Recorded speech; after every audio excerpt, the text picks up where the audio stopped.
Bonsoir à tous. Je vous remercie d'être présents ce soir. Et nous allons recevoir Vincent Champin qui va nous traiter de la rationalité dans le contexte actuel économique, Covid, environnemental. Sommes-nous plus ou moins rationnels? Donc, nous confions ce débat à Vincent et on vous remercie de votre présence et de votre écoute attentive. Merci Vincent de te présenter toi-même. Je suis sûre que tu feras moins d'erreurs que je ne pourrais en faire. Merci. Parfait, merci et bonjour à tous. Donc effectivement, le point d'aujourd'hui, c'est sur la rationalité. Vous voyez qu'il y a un débat. Il y a eu un débat dans le cadre de la campagne. Est-ce qu'on est trop rationnel? Est-ce que c'est l'excès de rationalité, l'insuffisance de rationalité qui crée nos problèmes? Donc je reviendrai là-dessus. Je vais peut-être commencer par me présenter. Donc je m'appelle Vincent Champin. Donc je suis cadre dirigeant en entreprise. Je travaille dans la technologie. C'est pas à ce titre-là que je suis aujourd'hui. Je suis aujourd'hui au titre de mon rôle comme président de l'Observatoire du long terme. Alors, je vais peut-être détailler ce que ça fait et d'où ça vient, parce que ça a un lien avec le sujet d'aujourd'hui. En fait, l'Observatoire du long terme, je l'ai créé il y a quelques années. À l'époque, j'étais directeur de cabinet du secrétaire d'État à la prospective. On avait fait un gros travail qui s'appelait France 2025, donc sur lequel on avait fait travailler 350 experts. Gilles, d'ailleurs, y avait contribué, sur tous les sujets qui pouvaient attendre la France à l'horizon de 2025. Donc, c'était en 2008. Et donc, j'ai amené l'ensemble de ce travail et les recommandations qui en découlaient j'ai eu une discussion avec en fait un éminent conseiller du président qui m'a regardé, qui m'a dit: écoute Vincent, c'est un super travail, c'est formidable, mais il y a juste un problème, c'est qu'il n'y a pas en France de parti de long terme, donc il n'y aura pas de support politique pour ces idées. Donc je l'ai regardé, j'ai réfléchi un peu, je lui ai dit: t'as raison, je vais le créer. Donc je ne vais pas créer un parti, j'ai créé un think tank dont la mission est justement de pousser dans le débat public les sujets de long terme, parce qu'effectivement, spontanément, on a tous tendance à s'intéresser à l'actualité immédiate et les sujets, et à privilégier l'urgent sur l'important. L'objet de l'Observatoire du long terme, c'est parler de l'important, quelquefois de l'important, pas urgent. Et donc, c'est d'ailleurs une forme de rationalité que de tenir compte de tous les horizons temporels possibles, nous concernant nous et nos enfants, même si on est complètement égoïste, des horizons temporels nous concernant nous, et la plupart du temps, on est tous un peu irrationnels, c'est-à-dire entre l'horizon de long terme d'être en forme et l'horizon de court terme de reprendre une part de galette des rois, on est tous soumis à des arbitrages, on est tous soumis à des écarts par rapport à la rationalité absolue. Donc ce que je vais dire après, il ne faut pas voir ça comme le combat de Français rationnels contre les Français irrationnels. On a tous un pied dans chacun des deux camps. Et l'enjeu, je pense, c'est tous faire un peu d'effort pour pousser sur le côté rationnel. Et puis, je vais vous donner quelques exemples là-dessus.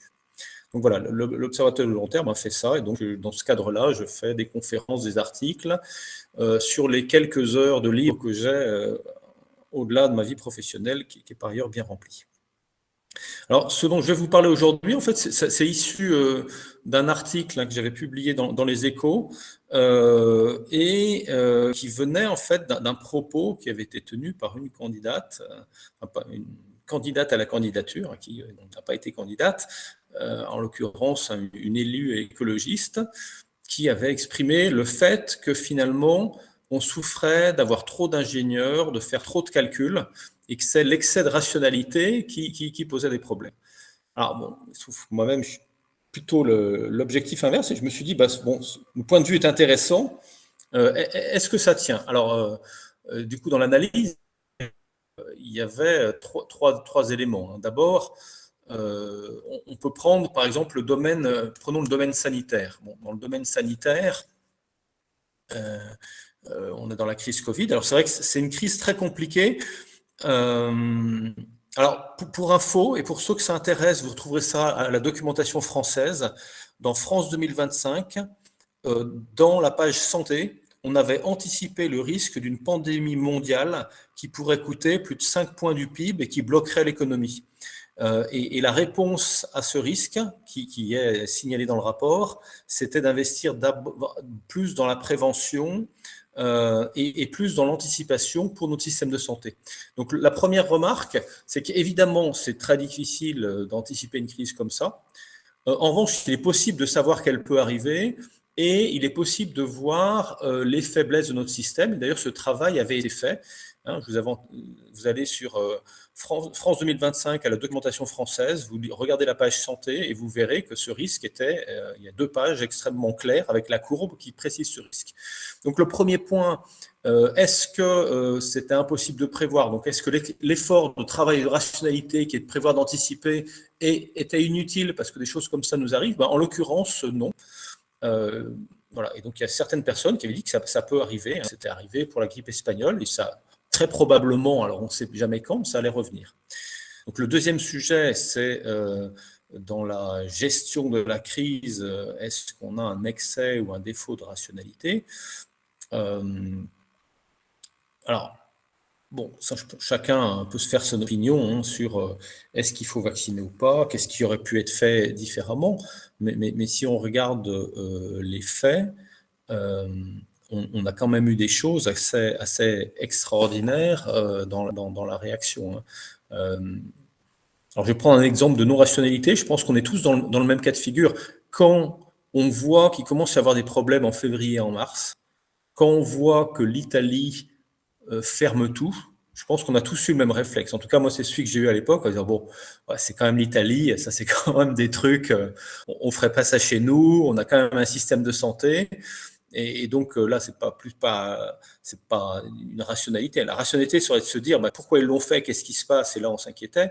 Bon, la réaction de chacun, c'était de se dire c'est vraiment un truc qui peut pas arriver chez nous. Bon, la réalité, c'est qu'effectivement c'est arrivé et c'est arrivé fort. La deuxième remarque, c'est que il y a un certain nombre de choses qui sont des triomphes absolus de la rationalité. Vous regardez le temps qu'il faut pour concevoir, pour mettre sur le marché un vaccin. Personne, même pas les responsables, les PDG des entreprises pharmaceutiques, personne des personnes les mieux informées au monde ne pensait qu'on pourrait concevoir, produire et distribuer un vaccin dans des délais aussi courts. Et pourtant, ça a été fait. Alors, pour le moment, plus quand même dans les pays développés que dans les pays en voie de développement. Mais là, on est sur un domaine où effectivement une approche scientifique dans la logistique, dans la science, a battu vraiment tous les pronostics. L'autre point que je voudrais citer, c'est qu'évidemment, on peut avoir tendance à dire, dans la question de rationalité, à opposer en fait, le calcul. Un auteur célèbre disait que les économistes, pas les économistes, c'était le capitalisme, avait pour objet de plonger toute chose dans les eaux glacées du calcul égoïste. Donc vous allez avoir beaucoup de personnes qui effectivement vont reprocher à la rationalité, à l'approche scientifique, le fait de faire sur des chiffres, d'ignorer les personnes. Je pense que c'est un faux débat. Vous regardez la médecine, elle repose sur 2 piliers. Un pilier extrêmement scientifique, c'est-à-dire que concevoir un médicament, c'est de la biologie, c'est de la chimie. Le tester, c'est de la statistique, c'est de la médecine, mais ça n'empêche pas qu'il y ait une partie de la médecine qui est beaucoup de sciences beaucoup plus chaudes, de feeling du médecin, et que la bonne médecine, c'est l'un plus l'autre. Et j'en donne un exemple. Quand IBM lance son programme Watson qui vise à remplacer les médecins par l'intelligence artificielle, quelques années après, en fait, vous avez des articles démontrant que dans tous les domaines dans lesquels on a souhaité remplacer des médecins par des machines, ça a été un échec. Et dans tous les domaines, au contraire, où on a cherché à faire du médecin augmenté, c'est-à-dire à débarrasser le médecin de tâches mécaniques que l'intelligence artificielle pouvait faire à la place de lui, ça a été un succès. Donc là, vous avez un bel exemple dans lequel la rationalité, c'est pas de dire que la machine et le calcul bat l'intuition, c'est qu'il y a des domaines dans lesquels l'intuition est efficace, il y a des domaines dans lesquels elle se trompe. Un exemple que je vous donnais tout à l'heure sur la réaction par rapport au cas italien, là, pour la plupart des gens, l'intuition donnait de mauvais résultats. La rationalité, c'est d'utiliser l'intuition, d'utiliser l'expérience, d'utiliser éventuellement un sondage auprès du public là où c'est utile, et puis un calcul efficace là où ça fonctionne mieux. C'est ça la rationalité. De façon plus générale, vous analysez les cas dans lesquels l'intelligence artificielle marche mieux en informatique que les autres technologies. En fait, c'est dans tous les domaines qui sont les 5 sens. Donc, quand il faut modéliser la vision, le toucher, la reconnaissance de forme, dans ces cas-là, l'intelligence artificielle bat les autres méthodes. En revanche, dans tous les domaines qui nécessitent de l'intelligence au sens profond du terme, la machine, elle est battue par l'expert. Vous avez plein d'exemples. Le plus célèbre, c'est le suivant, c'est-à-dire que ça fait des années que la machine bat l'homme aux échecs. En revanche, désormais, ce qui bat et l'homme et la machine, c'est ce qu'on appelle des joueurs augmentés. Donc, c'est des joueurs qui fonctionnent sur des méthodes d'un mix d'expérience, de déduction et d'intuition. Donc, c'est pas de la rationalité au sens pur, mais qui s'outillent et qui s'aident de robots. Et donc, en fait, le joueur augmenté bat à la fois la machine et le joueur. D'accord. Donc, cette notion de la rationalité, c'est pas de mettre du calcul partout, mais c'est de ne pas négliger l'impact du calcul dans le domaine où il est fort, et puis de savoir, en gros, utiliser correctement une boîte à outils dans laquelle vous avez le calcul, des méthodes scientifiques, et puis d'autres méthodes. Donc ça, c'est très important. Donc le Covid, c'est effectivement un exemple dans lequel bon, on voit que s'affrontent quand même aujourd'hui deux tendances. Une tendance, j'allais dire, très scientifique. Il y a des études, des méthodes, il faut les appliquer, même si ces méthodes ont des effets indésirables en ampleur très limitée, il faut l'appliquer à tout le monde. Le principe d'un médicament, c'est qu'il y a des effets indésirables, mais on ne met un médicament sur le marché que quand les bénéfices sont très très largement supérieurs aux effets indésirables et qu'on a des méthodes pour limiter au maximum les effets indésirables. Donc ça, vous avez sur le débat sur le Covid, une approche rationnelle. Et puis vous avez à l'inverse une approche romantique. Je qualifierais de romantique, c'est-à-dire des personnes qui sont en fait qui ont le sentiment finalement que cette approche scientifique, soit elle sert à leur imposer des choses, soit elle limite leur liberté, et qui disent moi je crois plus à l'intuitothérapie qu'à la médecine. Bon, ça c'est des opinions qui existent. Vous avez ce débat très fort. Je pense que le débat il est assez profond.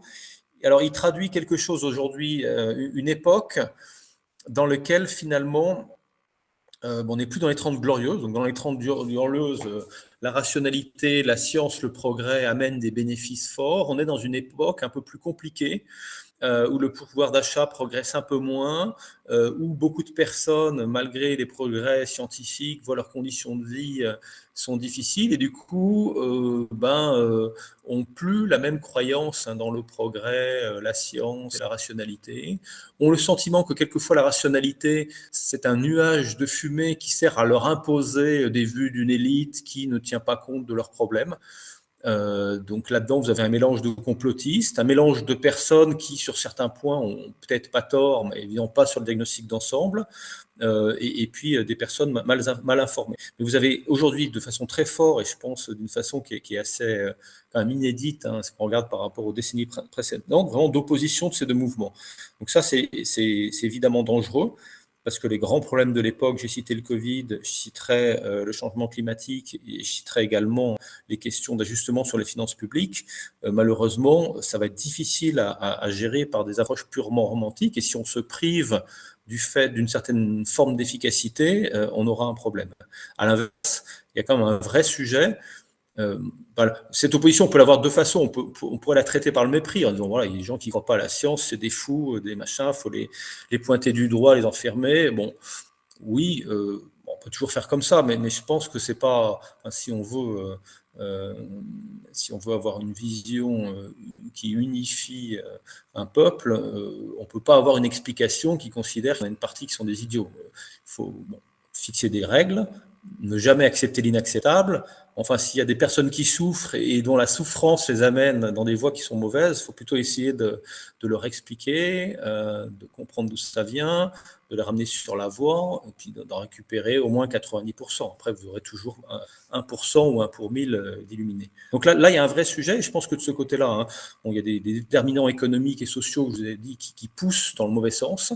Je me demande quand même si on fait assez d'efforts et si l'approche consistant à dire finalement, vous n'avez rien compris et il faut me suivre. Je ne sais pas si c'est totalement la bonne. En fait, j'ai pas l'impression que ça les convainc. J'ai l'impression qu'au contraire, ces espèces de communautés qui doutent de tout grossissent et quelquefois même elles prospèrent sur ce qu'elles considèrent une forme d'arrogance, de non tenue en compte de leurs points.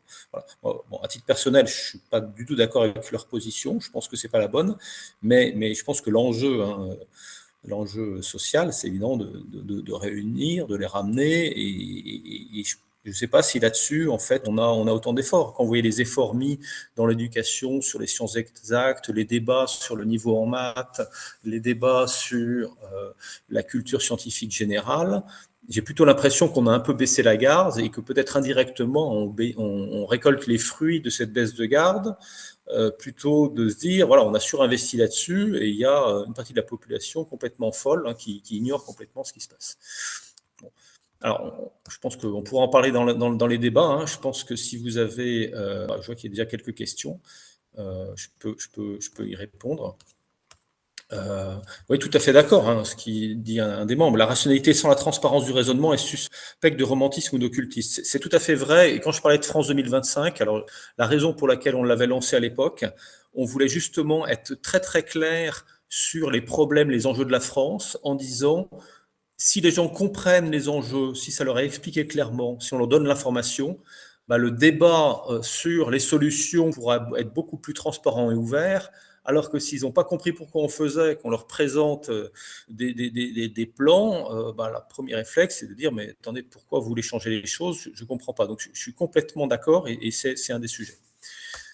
Alors, je vais revenir sur un autre sujet qui sont les sujets de changement climatique. Bon, changement climatique, hein, il y a un premier sujet qui est que, la réalité, ça fait quand même quelques décennies que les scientifiques suspectent fortement qu'il y a un problème, qu'il est réel, qu'il a des conséquences dramatiques et que la part humaine est une partie importante des causes et que l'on peut traiter. Mais c'est vrai que c'est des choses qui sont assez complexes.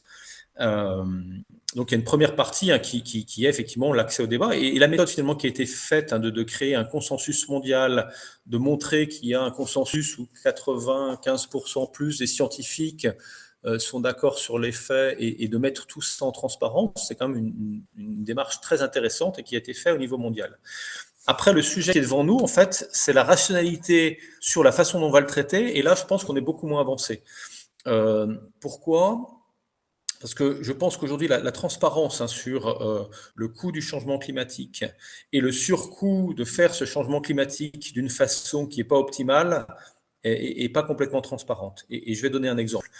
Si vous regardez les rapports, alors notamment le rapport Stern, qui ont regardé de façon précise ce que pourrait coûter le coût du changement climatique, il y a différentes estimations, et évidemment, c'est toujours très difficile à faire, mais l'ordre de grandeur, c'est 10% de la richesse produite chaque année dans le monde en moyenne.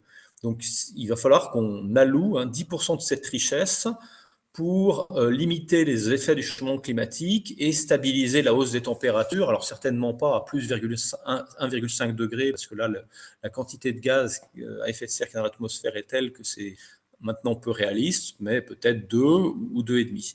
Et à ces niveaux-là, on va avoir des coûts, une partie qui seront des coûts d'adaptation, puisqu'il y a une partie du changement climatique qui va se réaliser, donc il va falloir s'y adapter. Et puis, il y a aussi des coûts pour stopper la hausse des gaz à effet de serre et limiter la hausse des températures à 2, 5, et si possible, pas beaucoup au-dessus. Donc ça coûte 10% de la richesse produite. Alors, quand on se dit 10% du PIB, c'est beaucoup, c'est très cher. Et c'est vrai. Mais avec les taux de croissance qu'on a actuellement, le PIB français, notre richesse par tête, elle va augmenter à l'horizon de 40 ans d'environ 60% d'ici 2060. Bon, Donc 60%, c'est plus grand que 10%. Ça veut dire qu'en fait, on va créer quand même plus de richesses d'ici 2060 que la quantité de richesses qu'il faudra prendre pour adresser le changement climatique. Alors ça, c'est vrai en moyenne, et évidemment, les moyennes sont trompeuses. Pourquoi ? Parce que très probablement, et même certainement, les pays développés vont devoir faire un effort bien supérieur à la moyenne. Juste un exemple pour vous comprendre pourquoi. Vous regardez le total des émissions de gaz à effet de serre d'une personne d'un pays en voie de développement, ça équivaut aux émissions annuelles d'un frigo type frigo américain classique. Donc certains d'entre vous ont peut-être aujourd'hui dans leur cuisine. Donc vous voyez bien que l'ajustement que vous allez devoir faire, ça ne va pas être le même que celui que peut faire la personne qui a un niveau de développement plus faible. Donc quand même, il va vouloir avoir un peu de croissance, d'amélioration de son niveau de santé, d'éducation et compagnie. Et puis, ce qu'on fait nous, vu de leur point de vue et en comparaison, c'est quand même, on n'est pas du tout sur les ordres de grandeur. Et ce qu'on utilise pour rafraîchir notre bière, c'est l'ensemble des émissions qu'ils font chaque année. Donc, bon, si vous prenez les 10%, vous dites on va faire un peu plus, ça veut dire qu'on va peut-être devoir faire 20 ou 30%. Donc là, ça commence à être important. Ça veut dire qu'en gros, la moitié du gain de croissance qu'on aura d'ici 2060 devrait être allouée aux questions climatiques. Alors, bon, en positif, ça veut dire qu'on sera capable quand même d'avoir un peu quand même des améliorations de pouvoir d'achat, mais que dans les améliorations qui viennent, il y a une partie très importante qui va devoir être allouée au changement climatique. Et si je poursuis un peu plus, les 20 ou 30%, c'est si on fait ça de façon optimale, et il n'est pas du tout garanti qu'on le fasse de façon optimale. Aujourd'hui, le bon indicateur pour voir quelles sont les façons optimales de traiter le changement climatique, c'est de regarder le coût par tonne de CO2 évité. Combien ça coûte d'enlever une tonne de carbone ? Aujourd'hui, en gros, planter un arbre, ça peut coûter 10 € par tonne de CO2 évité, donc c'est un moyen assez efficace. Bon, évidemment, on ne pourra pas planter assez d'arbres pour régler tout le problème du changement climatique avec du plantage d'arbres. Mais au jour d'aujourd'hui, planter des arbres, c'est 10 € par tonne de CO2. En revanche, certaines formes de biocarburants, c'est 1 000 € par tonne de CO2. Donc en fait, à chaque fois qu'on pousse des policies qui ont des coûts par tonne de CO2 extrêmement élevés, notre 20 à 30 points de PIB, qui serait le coût qu'on aurait à payer si on fait les choses efficaces, il passe à 30, 40, 50, peut-être 60.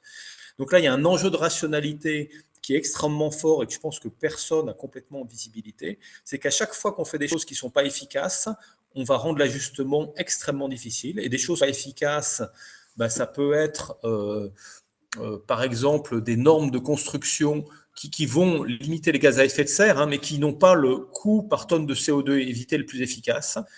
Ça peut être de faire des choix comme mettre de l'argent sur les biocarburants alors qu'il vaudrait mieux rien faire et tout mettre sur de la reforestation.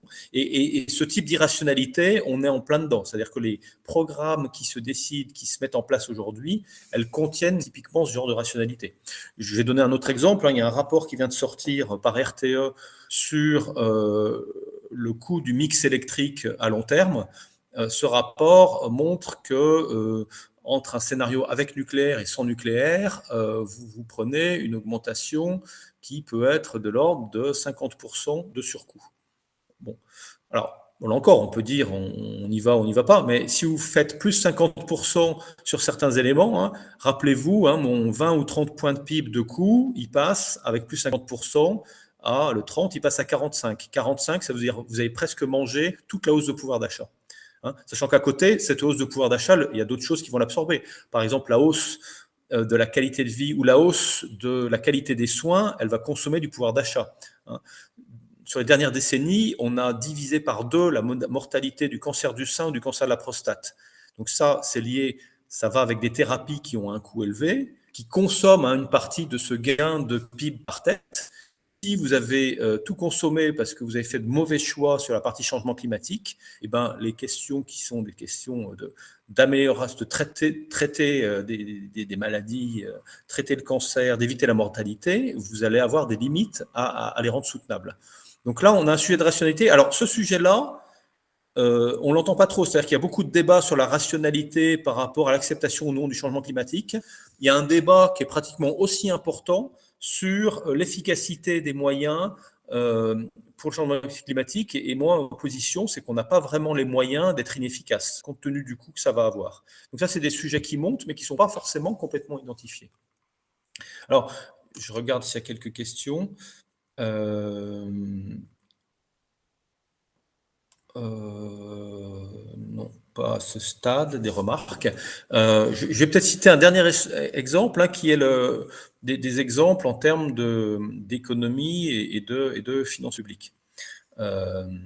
Donc, les finances publiques, en fait, bon, peut-être un chiffre, hein, que tout le monde connaît, hein, le dernier budget voté à l'équilibre en France date du milieu des années 70. C'est-à-dire depuis le début des années 70, chaque année, on vote un budget en sachant à l'avance que on va avoir un niveau de ressources insuffisant pour financer. J'entends un bruit là, il y a une personne qui doit couper son micro. Je ne sais pas qui c'est. Alors, hop là, c'était Michel Bouquet. Alors, voilà. Et donc, on a un budget, on vote un budget en déséquilibre. C'est-à-dire qu'en fait, depuis le milieu des 70, en fait, c'est toujours la même histoire. C'est-à-dire qu'il y a une crise, on se dit, bon, on va faire un peu de déficit et puis on améliorera les choses après, et les choses ne s'améliorent jamais. Aujourd'hui, on a une dette publique qui a largement dépassé 100% du PIB, qui est très élevée. Et là, en fait, le problème de rationalité qu'on a, on a un double problème de rationalité. Un, peut-être une myopie ou une facilité, c'est-à-dire se dire, bon, voilà, on laisse filer la dette, on verra bien demain. Bon, ça fait 45 ans qu'on voit que c'est pas mieux demain. Et à l'inverse, qu'on voit d'autres pays, hein, comme l'Allemagne, qui quelquefois, enfin, en étant un peu plus rigoureux, hein, arrivent, eux, à tenir leur dette et à réduire leur déficit. Le deuxième point, et pour moi c'est le plus grave, c'est qu'en termes de rationalité, en fait, on fait payer par nos enfants qui, pour les raisons que j'ai citées, hein, notamment changement climatique, ralentissement de la croissance, n'auront pas forcément des conditions d'amélioration de vie aussi bonnes que les nôtres. On leur renvoie une partie de nos dépenses. Donc ça, c'est un vrai problème d'irrationalité collective. Et qui peut s'habiller différemment selon les époques. Il y a des époques où on explique que finalement la dette vaut rien et qu'elle vaudra jamais rien. Ben non, ça c'est pas vrai. Effectivement, les taux sont très bas aujourd'hui. On sait déjà qu'ils vont remonter. Comme la dette publique, en général, on la rembourse pas et on la renouvelle. Ben, le jour où elle sera renouvelée à des taux bien supérieurs, ça va faire très mal. Et donc, alors, sur ces questions de dette, en fait, on pourrait se dire, il y a trois sujets. Le premier sujet, c'est la question financière. Est-ce que les gens continueront à nous prêter? Honnêtement, aujourd'hui en France, il n'y a pas trop de problème à trouver des gens qui vont nous prêter. La deuxième question, c'est une question d'équité. C'est-à-dire, qui va payer le coût de cette dette? Quand vous prenez une dette, ça veut dire que vous engagez à payer pour le moment, hein, éternellement, des intérêts. Et donc, en fait, vous dépensez un peu plus aujourd'hui et tous vos enfants paieront un peu plus demain. Et la question de l'équité entre les générations, en fait, elle se résume à trois sujets. Un, quelle est la dette que vous passez à vos enfants?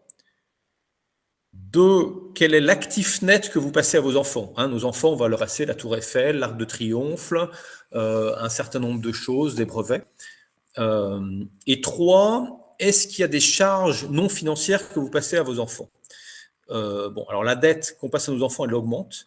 Les actifs qu'on passe à nos enfants, en fait, ils sont recensés par l'INSEE. Il y a une comptabilité qui montre que, alors, elle n'est pas totalement complète parce que, par exemple, elle ne va pas valoriser l'Arc de Triomphe à sa vraie valeur économique. Mais enfin, cette comptabilité, avec toutes ses limites, elle montre que l'actif qu'on transmet à nos enfants n'augmente pas autant que la dette. Donc, ce qu'on transmet est de plus en plus équilibré. Mais en fait, ce n'est pas la vraie question. La vraie question, c'est qu'on transmet deux choses à nos enfants. Une chose très positive, qui est la valeur du patrimoine éducatif. Donc, toute la formation qu'on a fait, qu'on paye aujourd'hui et qui sera utile demain, ça, c'est quelque chose qu'on transmet aux générations futures. Et en négatif, c'est la somme des engagements pour leur retraite. Et le sujet aujourd'hui, c'est que la qualité de l'éducation se dégrade. On a pas mal d'indicateurs, notamment PISA, qui montrent que c'est le cas. On voit que dans la concurrence internationale, alors le haut de portefeuille de nos universités arrive à se positionner dans le haut du classement, pas forcément d'ailleurs dans les toutes premières places. il y a quand même beaucoup d'étrangers, mais on arrive à se positionner. En revanche, l'université moyenne, c'est plus dur. Et donc là, il y a quand même pas mal de présomptions qui est que la valeur de ce patrimoine éducatif qu'on transmet se dégrade et qu'on laisse un peu se dégrader. Donc ça, c'est quand même un sujet. Et à l'inverse, la valeur des engagements de retraite, alors c'est quelque chose qui a été mis un peu sous contrôle avec les différentes réformes et puis surtout avec la mise en place de mécanismes de transparence, notamment le Conseil d'orientation des retraites qui a permis davantage à ce que chacun comprenne un peu la valeur des passifs qui sont transmis. Mais enfin, là, il y a quand même donc quelque chose dont la dégradation a été arrêtée, mais qui est quand même légèrement négatif. Et le gros enjeu, en fait, de la dette, enfin, c'est la dette, bon, elle augmente. La valeur du patrimoine éducatif, s'il était fortement augmenté, si on l'avait optimisé, on pourrait dire qu'il y a il faut quand même maîtriser la dette, mais une forme d'équilibre. Là, le sujet, c'est que cette partie-là se dégrade et que ça, c'est un vrai sujet pour l'avenir. Voilà. Alors ça, on voit qu'on est sur une forme d'irrationalité collective vis-à-vis de l'intérêt général, vis-à-vis de la prise en compte de nos enfants. Et on voit aussi que vous avez des personnes qui vont être très rationnelles dans l'explication, dans l'analyse du court terme, mais manquer un peu de cette rationalité de long terme. Donc le point avec lequel je voulais terminer, c'est que, bon, évidemment, ces sujets de rationalité, c'est compliqué et honnêtement, il faut faire preuve d'une grande humilité. On est toujours l'irrationnel de quelqu'un. Mon deuxième point, c'est que sur les sujets principaux que sont la crise sanitaire actuellement, que sont le changement climatique et que sont l'équité entre les générations, pour moi, on souffre davantage d'un défaut de rationalité que d'un excès de rationalité. Et le troisième point, c'est que la bonne méthode, pour moi, là encore, c'est la transparence, l'explication, le fait d'échanger avec vous aujourd'hui, et peut-être que vous échangez avec d'autres personnes sur ces sujets, plutôt que de faire de cette question de rationalité, en fait, un clivage dans lequel, à mon avis, la rationalité sortira perdante, deux, la cohésion du pays sortira perdante, et trois, je ne suis pas sûr que ce soit de toute façon le camp rationnel qui le gagnerait. Le camp rationnel, il gagnera s'il est à la fois rationnel, transparent, bienveillant, et puis s'il essaie d'intégrer et de comprendre ce qui fait qu'à un moment, vous avez des bulles d'irrationalité, des problèmes qui apparaissent. Voilà. Quelquefois, c'est complètement politique, voire instrumentalisé. Il y a un certain nombre de cas aussi où ça traduit des choses, ou des dysfonctionnements, ou des rejets d'une autorité, rejets d'une approche, qui peuvent cacher des choses. Et dans l'approche humble que je vous ai évoquée tout à l'heure, c'est évidemment des choses qu'il faut essayer d'entendre, de comprendre, et puis sur lesquelles ensuite il faut essayer de convaincre. Voilà pour mon intervention liminaire. Alors je regarde tout de suite s'il y a des questions, des remarques. Ce n'est pas un vaccin, c'est un traitement. Bon, on peut en discuter. Pour moi, il y a des vaccins qui existent et un traitement qui utilise des vaccins. Et puis par ailleurs, un traitement d'ailleurs qui va au-delà du vaccin. On a aussi des traitements pour les personnes qui n'ont pas été vaccinées et qui ont des problèmes. Rationalité sans transparence, c'est romantisme, occultisme. Moi, je suis d'accord. Moi, je suis pas très fan de l'approche un peu élitaire où les rationnels se regardent entre eux et se gaussent en disant voilà, on est seul à avoir tout compris. Et d'ailleurs, comme je vous dis, on est toujours l'irrationnel de quelqu'un, donc on a toujours quelquefois une part d'irrationalité, c'est ce qui fait aussi qu'on est humain. La consommation des ménages pèse pour 55% du PIB. Croissance future peut être... alors, ça, je ne suis pas sûr que je comprenne la question, donc il faut peut-être la reposer. Bon, alors, de formation, je suis administrateur de l'INSEE et économiste, donc s'il y a des questions de comptabilité nationale, je peux y répondre, mais celle-là, je ne suis pas sûr de la comprendre. Et la reforestation, oui, effectivement, quand vous plantez un arbre, l'arbre, il va consommer du CO2 en poussant, et vous ne pourrez comptabiliser ce CO2 durablement que si vous allez les replanter à chaque fois. C'est-à-dire que ce qu'il faut pour absorber le CO2, c'est pas de planter un arbre et de l'oublier, c'est de mettre un arbre à un endroit et d'assurer qu'ensuite, à l'infini et jusqu'à la fin des temps, il y a un arbre au même endroit. Sinon, effectivement, l'arbre, il pourrit, il est brûlé, et là, le gain en CO2, on le perd. L'ARN messager est pas un vaccin. Alors, l'ARN messager, ouais, c'est une technologie qui peut permettre de faire des vaccins. Bon, il y en a d'autres. Vous avez des vaccins classiques qui sont sortis. Celui de Sanofi sortira normalement au premier trimestre. Il aura l'avantage d'être beaucoup moins coûteux, d'avoir des coûts de stockage plus faibles et puis de reposer sur des technologies plus classiques. Mais honnêtement, quand on regarde les chiffres, je pense qu'on était bien content d'avoir les vaccins à ARN messager en avance de phase et dans des délais où personne ne les imaginait aussi rapidement. Merci et je suis prêt à prendre vos questions si on a.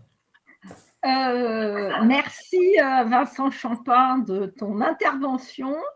Nous allons arrêter là l'enregistrement pour permettre les questions. Je vous invite à aller voir notre site web liberté-et-prospective.org.fr pour connaître nos prochains débats.